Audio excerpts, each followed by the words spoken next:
I'm just in the middle of the forest on my own, cycling along, and I hear gunshots.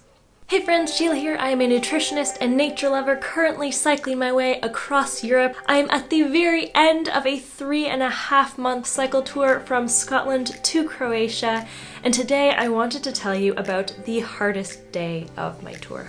This cycle trip has been so beautiful and so amazing. I have loved it very much, but cycling also has its challenges, and this day definitely pushed me to my breaking point. This challenging day came about 3 months into my tour. I was cycling from Postojna in Slovenia to Motovun in Croatia, or at least that was the plan. I started at 9 a.m. I had about 90 kilometers to do and about 1,300 vertical meters to climb, so I knew it was going to be a pretty hard day, but it had even more in store for me than I planned.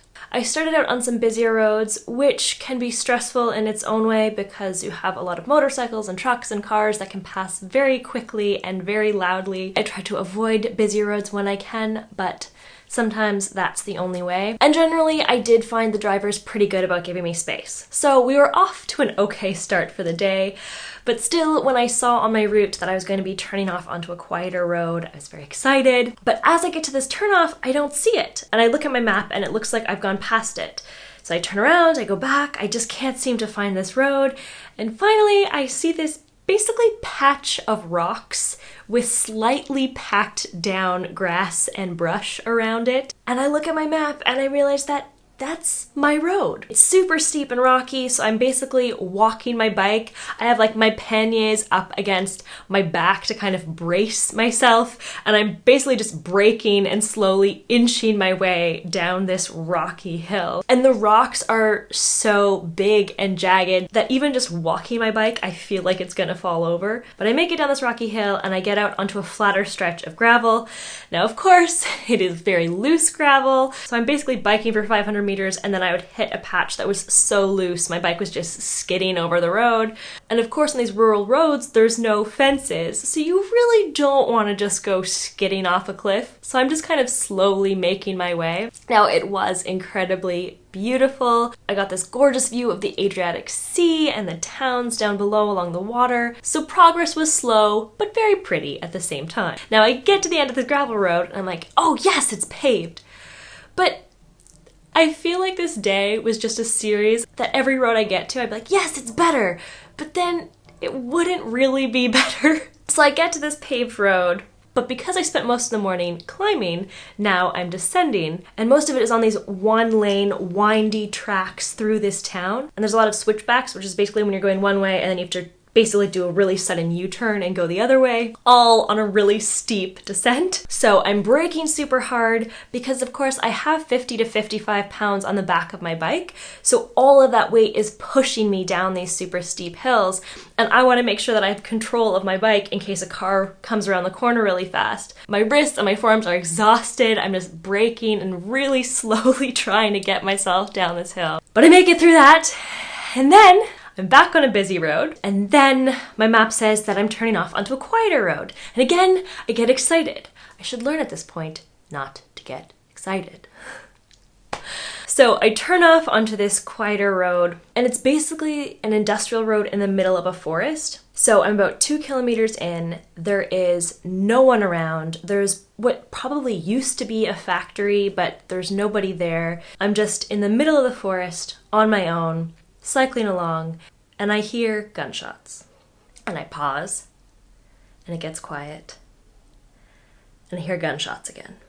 It kind of sounds like fireworks, but it's 2 in the afternoon, so probably not fireworks. And I could feel the panic just like rising in me.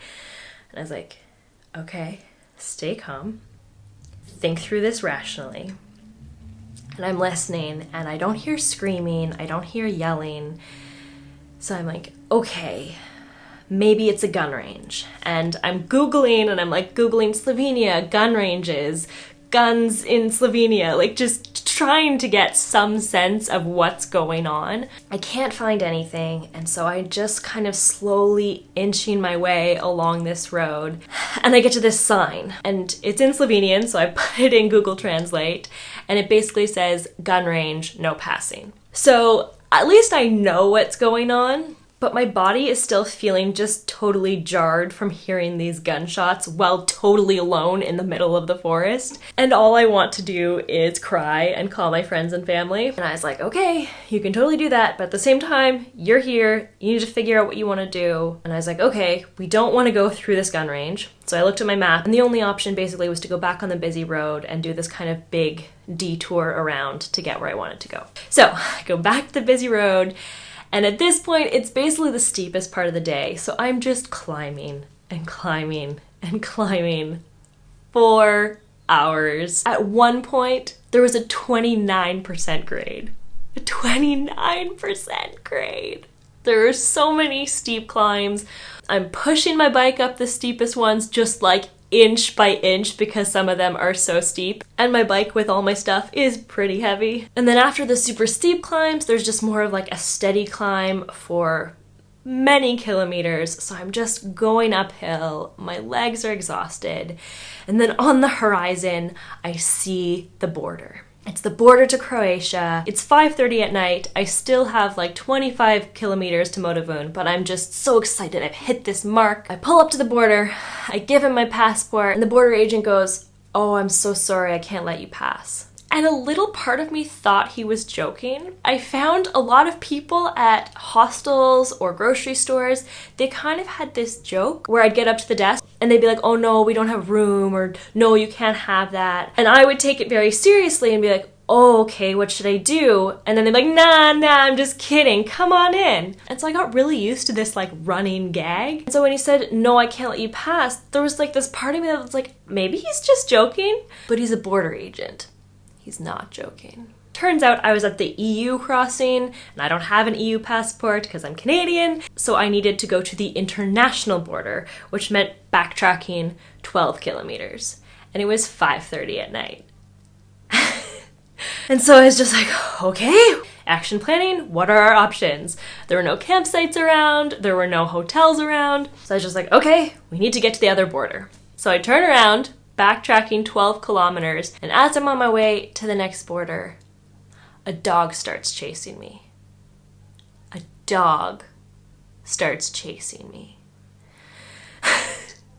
Just like this day. Like, I'm exhausted. It's late at night. I'm biking in the opposite direction of where I want to go, and I'm being chased by a dog. So he's biting at my legs, and luckily I'm downhill so I can get away from him. I make it to the correct border. They let me through, no problem. And I'm like, okay, forget making it to Motovun. It's after 6 o'clock at night. Just find somewhere to stay. So I find a B&B in Bizet in Croatia. Now, fun fact, Bizet is a historical place. Like all great fortresses and castles and well-positioned towns, it's built on a mountain.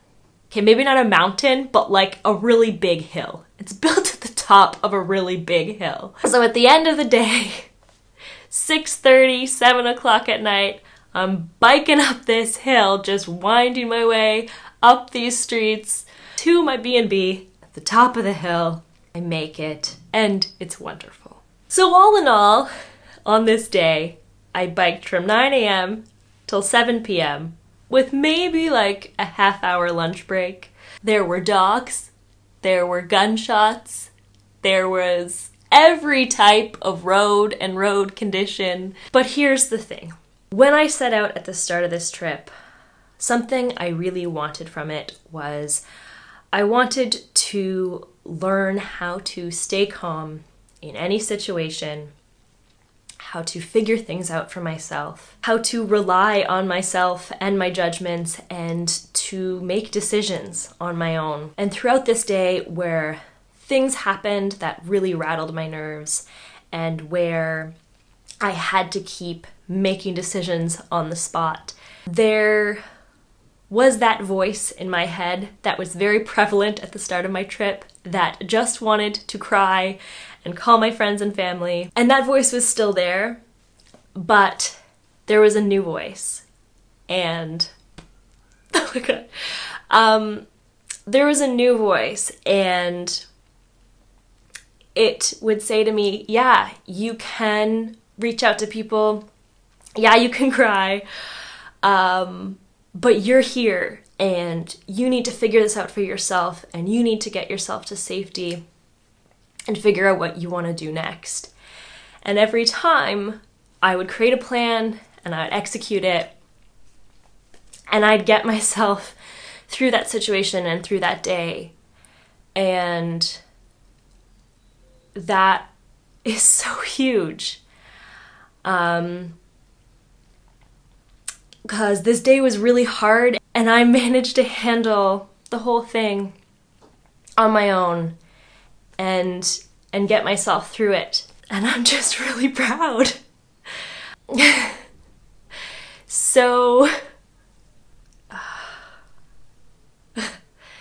So even though this day was really challenging and really exhausting, I'm really glad it happened, because it showed me just how far I have come, and that all those things I wanted to develop in myself, it all happened. I have become so much more resilient and confident and independent and strong, both physically and emotionally. And I am so grateful that I decided to do this crazy thing and put myself in these hard situations, because I am so much stronger because of it. So that is the story of my hardest day of my tour cycling across Europe. It was a hard one, but it was a beautiful one, and I'm very grateful for it. If you have any questions about cycling across Europe or cycling solo, I'm a big fan of both. Please do not hesitate, leave me any questions below. If you like this video, please give it a like, really supports my channel. And if you want to be notified whenever I put out new videos, hit subscribe and the little bell below. Thanks, have a good one.